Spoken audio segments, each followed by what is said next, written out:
In 1901, a 187-foot tower rose from the earth in Long Island, New York. Inside its base, copper plates stretched deep underground, connected to machinery that hummed with enough voltage to light up the entire eastern seaboard, wirelessly. Just pure electricity transmitted through the air itself. The inventor stood before it, convinced he was about to change the world forever. He wasn't wrong. He was just 100 years too early. What you're about to discover will fundamentally change how you think about human innovation. Because scattered throughout history are inventions so revolutionary, so impossibly ahead of their time, that the world simply wasn't ready for them. Some were lost to history for thousands of years, and others were deliberately buried. And a few, well, their inventors took the secrets to their graves. But here's what nobody tells you. One of these inventions foreshadowed technology we're still struggling to perfect today, and it was created more than 2,000 years ago, and you'll wonder how ancient civilizations ever managed to build it. So buckle up. We're about to journey through time to meet the visionaries who were cursed with seeing the future while trapped in the past. April 1900, the Mediterranean Sea, off the coast of a Greek island called Antikythera. A group of sponge divers descended into the crystal blue waters, searching for their next harvest. The pressure at this depth was crushing. One mistake could mean paralysis or death, but these men were professionals. They'd done this hundreds of times. Then one of them saw it. Scattered across the ocean floor, gleaming in the filtered sunlight, were bronze statues. Marble figures frozen in time, the ancient remains of a Roman shipwreck, untouched for over 2,000 years. The divers worked frantically to bring the treasures to the surface. One diver died in the process. Two more were paralyzed by the extreme pressure, but they managed to recover something strange. Among the statues and pottery, there was a corroded lump of bronze and wood, about the size of a thick book. Nobody knew what it was. For months, it sat in a museum, ignored, just another piece of ancient junk, until the day it fell apart. Inside that corroded mass were gears, dozens of them. Intricate bronze mechanisms fitted together with a precision that shouldn't have existed in the ancient world. This wasn't just some decorative piece, this was a machine. Scientists called it the Antikythera mechanism. And when they finally figured out what it did, they couldn't believe it. This ancient device was an astronomical calculator capable of predicting planetary movements, tracking celestial cycles, and forecasting solar and lunar eclipses with stunning accuracy. It had over 30 bronze gears working in perfect harmony. Some gears were designed to account for the irregular orbit of the moon, a level of mathematical sophistication that historians didn't think existed until the Middle Ages. This wasn't just advanced for its time. The technology inside the Antikythera mechanism wouldn't be seen again for over 1,300 years. One scientist described it perfectly. It's like finding a jet airplane in Tutankhamun's tomb. Yet one question continues to baffle historians even now. If the ancient Greeks could build this, what else did they create that's been lost forever? June 1901. New York City, a brilliant Serbian inventor named Nikola Tesla walked into a meeting that would seal his fate. Across from him sat one of the most powerful men in America, J.P. Morgan, the banking titan who could make or break empires with a signature. Tesla had a proposal, and it was insane. He wanted to build a wireless communication system, something Morgan could understand. But what Tesla really wanted to build was something the world had never imagined, a system to transmit unlimited electrical power wirelessly to any point on Earth. No power lines, no cables, just free energy, broadcast through the air like radio waves, available to anyone and anywhere. Morgan was intrigued. He signed a contract agreeing to invest $150,000, about $5 million in today's money. Tesla immediately got to work. By 1902, the Wardenclyffe Tower stood 187 feet tall on Long Island, topped with a massive 68-foot copper dome. Underground, an elaborate network of iron rods and copper plates extended deep into the Earth. The entire structure was designed to turn the planet itself into one giant electrical conductor. Tesla's vision was breathtaking. Imagine a world where every home, every factory, every ship at sea could draw power from the air itself. No coal and no pollution. Just unlimited wireless electricity for all of humanity. But then something happened that would destroy Tesla's dream forever. In December 1901, an Italian inventor named Guglielmo Marconi successfully transmitted a radio signal across the Atlantic Ocean, the letter S, from England to Newfoundland. It was a historic achievement, and it made Marconi an international celebrity overnight. Tesla was devastated. He knew his system was superior to Marconi's simple radio waves. So he made a fateful decision. He would expand Wardenclyffe, make it more ambitious, more powerful. He sent letter after letter to Morgan, begging for more funding. Morgan refused every time. Why? Some historians believe Morgan realized something terrifying. If Tesla succeeded in broadcasting free wireless energy, how would the power companies make money? How would moguls like Morgan profit from electricity if anyone could simply pull it from the air?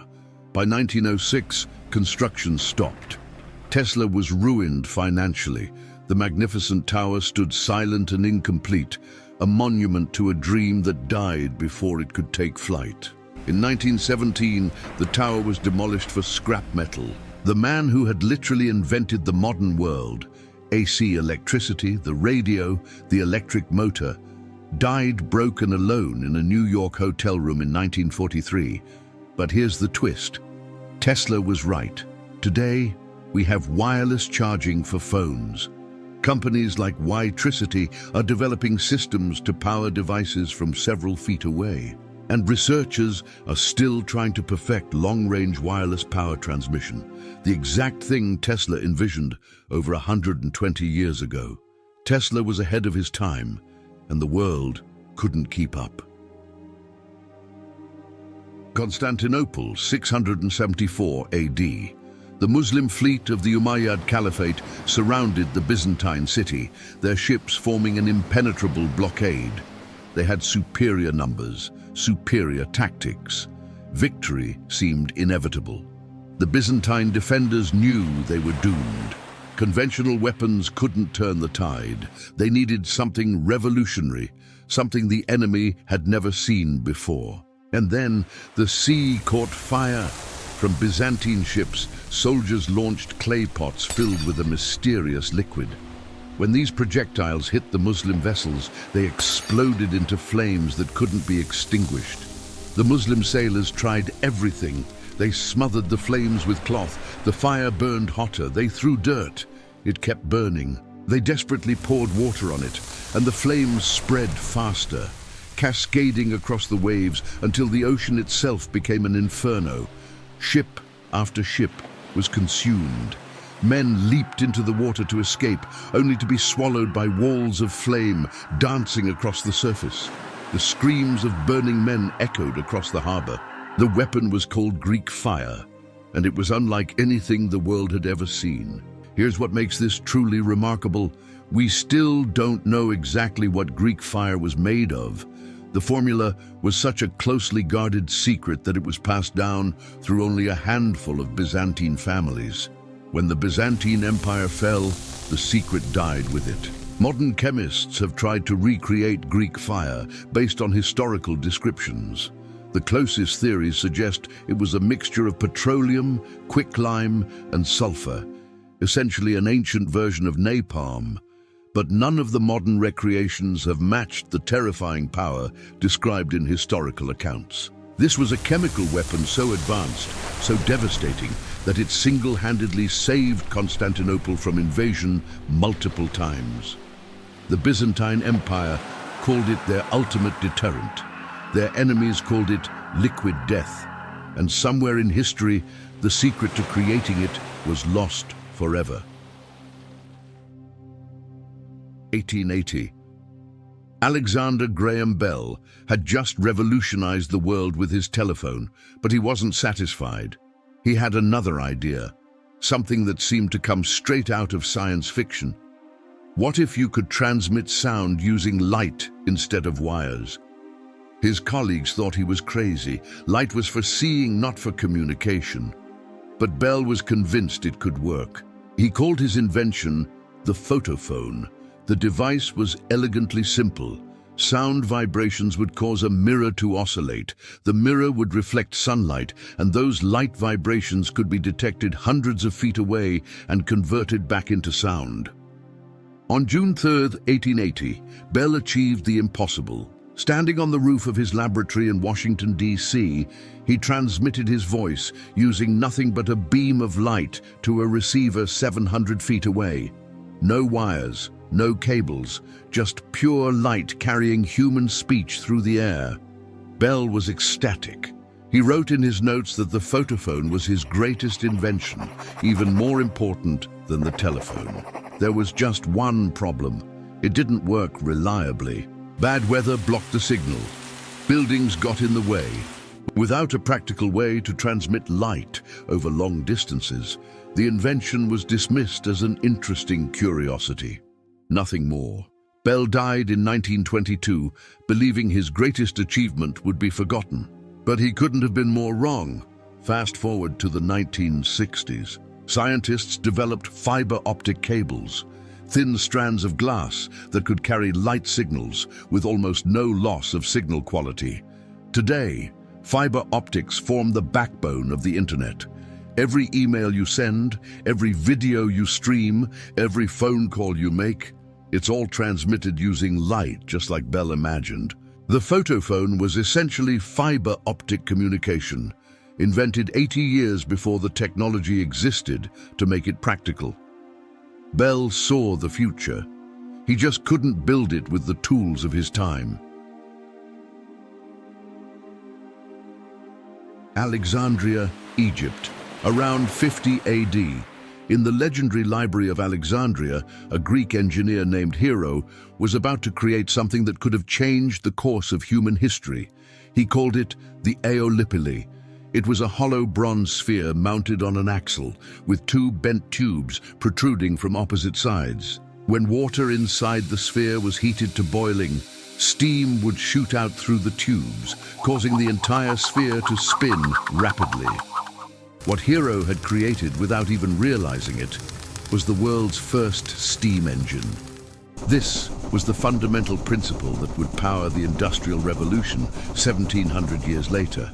The same force that would drive locomotives across continents, power factories, and transform human civilization was demonstrated in ancient Alexandria. But nobody recognized its potential. The Aeolipile was treated as a novelty, a clever toy to entertain wealthy patrons and demonstrate scientific principles. It was shown at parties, studied by philosophers, but never developed into anything practical. Why? Because ancient society had no economic incentive to develop it. Labor was cheap. Why build expensive machines when you had slaves? The materials needed to build large-scale steam engines were difficult to produce. And perhaps most importantly, the scientific framework to understand thermodynamics and energy conversion simply didn't exist yet. So the Aeolipile spun and hissed in Hero's workshop, a glimpse of a future the ancient world would never see. Imagine if Hero had lived in a different time. Imagine if ancient Rome had recognized the potential of steam power and developed it. The Industrial Revolution could have happened in the 1st century AD instead of the 18th century. Human civilization could have advanced by nearly 2,000 years. But it didn't, and Hero's steam engine remained a curious toy until it was rediscovered and understood centuries later. Sometimes being ahead of your time doesn't mean you're early. China, 132 AD. Zhang Heng, the court astronomer to the Eastern Han dynasty, had a problem. Earthquakes struck regularly throughout the empire, causing death and destruction. But by the time news reached the capital, it was often too late to send aid. What if there was a way to detect earthquakes the moment they happened, even hundreds of miles away? It seemed impossible, but Zhang believed he could do it. The result was the Hufeng Didong Yi, the world's first seismoscope. Imagine a large bronze vessel, about 6 feet in diameter, decorated with 8 dragon heads facing outward in each cardinal direction. Below each dragon sat a bronze toad with its mouth open. Each dragon held a small bronze ball, delicately balanced in its jaws. Here's how it worked. Deep inside the vessel was a pendulum mechanism. When seismic waves from a distant earthquake reached the instrument, the pendulum would shift in the direction of the quake. This would trigger a lever that released one of the bronze balls, which would drop into the toad's mouth below with a loud clang. The direction of the earthquake was indicated by which dragon dropped its ball.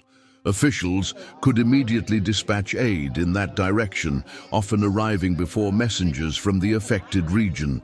Historical records describe one instance where the seismoscope detected an earthquake, but nobody in the capital felt any tremors. Officials were skeptical, until days later, when messengers arrived reporting a major earthquake 400 miles to the west, exactly in the direction the instrument had indicated. Modern seismologists have tried to reconstruct Zhang Heng's device. The challenge? We don't have the complete original plans. The mechanism inside is still partially a mystery. But working replicas have been built, and they function surprisingly well. This was earthquake detection technology in 132 AD, over 1,700 years before the modern seismograph was invented in the 1870s. Zhang Heng didn't just create a clever device, he invented an entire field of science that wouldn't exist again for almost 2 millennia. Florence, Italy, late 1480s. Leonardo da Vinci sat in his workshop surrounded by sketches of impossible machines. Flying machines, armored vehicles, diving suits. His mind never stopped racing. One particular drawing showed something extraordinary, a large wooden frame supporting a spiral-shaped sail designed to screw itself into the air when rotated quickly enough. He called it the aerial screw. We would call it a helicopter, 450 years before the first helicopter actually flew. The design shows Da Vinci's deep understanding of aerodynamics. The spiral rotor was made of linen stretched over a wooden frame, intended to be spun by 4 men running in a circle on the platform below. Da Vinci theorized that if the screw turned fast enough, the compression of air beneath it would provide enough lift to raise the entire apparatus off the ground. Was he right? Almost. Modern engineers have analyzed Da Vinci's aerial screw. The fundamental principle is sound. It's essentially how modern helicopters work. The rotating blade creates a pressure differential that generates lift. But there were problems. The linen and wood construction would have been far too heavy. 4 men couldn't generate nearly enough power to spin it at the necessary speed. And Da Vinci didn't understand the importance of torque. The device would have just spun the platform, not lifted it. Still, what Da Vinci envisioned was remarkable. He understood that humans could fly if they could generate enough upward force. He just lacked the materials, lightweight metals, powerful engines, to make it reality. His notebooks were filled with designs like this, machines that wouldn't work with Renaissance technology, but demonstrated principles that would become reality centuries later. Da Vinci's tragedy wasn't that his inventions didn't work, it's that he was born in the wrong century. Put his mind in the 20th century with modern materials and manufacturing, and who knows what he could have achieved. Instead, his aerial screw remained a fascinating sketch in a notebook, not discovered and understood until long after powered flight became reality. January 2000, Las Vegas Convention Center. Bill Gates stood on stage at the Consumer Electronics Show, holding what he believed would be the most important device of the 21st century. It looked like a laptop, but the screen could detach and be used as a standalone tablet with a stylus. Within 5 years, Gates declared confidently, the tablet will be the most popular form of PC sold in America. He was right about tablets changing the world. He just couldn't make it happen. The Microsoft tablet PC had everything: touch input, handwriting recognition, the full Windows operating system. It could run all your desktop programs. Professional artists could draw on it. Students could take notes. There was just one problem. Nobody wanted it. Why? Because Microsoft tried to make the tablet a laptop replacement. It ran the same clunky desktop Windows interface, which wasn't designed for touch input. It was thick and heavy, and at around $2,000, it cost as much as a high-end laptop. The device flopped spectacularly. Tech reviewers praised the innovation, but criticized the execution. Consumers saw no reason to buy one when they already had laptops. Microsoft quietly discontinued the line. Gates moved on to other projects, and for almost a decade, tablets seemed like a dead concept. Then in 2010, Steve Jobs walked on stage with the iPad. Apple did everything differently. The iPad didn't try to be a laptop. It used a mobile operating system designed from the ground up for touch input. It was thinner, lighter, and more affordable. It was positioned as a companion to your computer, not a replacement. And it changed everything. Today, tablets are everywhere. The global tablet market is worth hundreds of billions of dollars. Apple has sold over 500 million iPads. Years later, Bill Gates admitted, "He did some things better than I did." His timing in terms of when it came out, the engineering work, just the package that was put together. The tablets we had done before weren't as thin. They weren't as attractive. Microsoft was right about tablets. They just couldn't execute the vision with the technology and market understanding of the year 2000. Someone else was on time. So what do all these inventions have in common? They were all created by visionaries who could see possibilities that their contemporaries couldn't imagine. But vision alone isn't enough. You need the right materials, the right economic conditions, the right cultural moment. The ancient Greeks had the mathematical genius to build the Antikythera mechanism, but their civilization collapsed before they could develop computing further. Tesla had the vision for wireless power, but not the funding, and perhaps the world's energy barons didn't want him to succeed.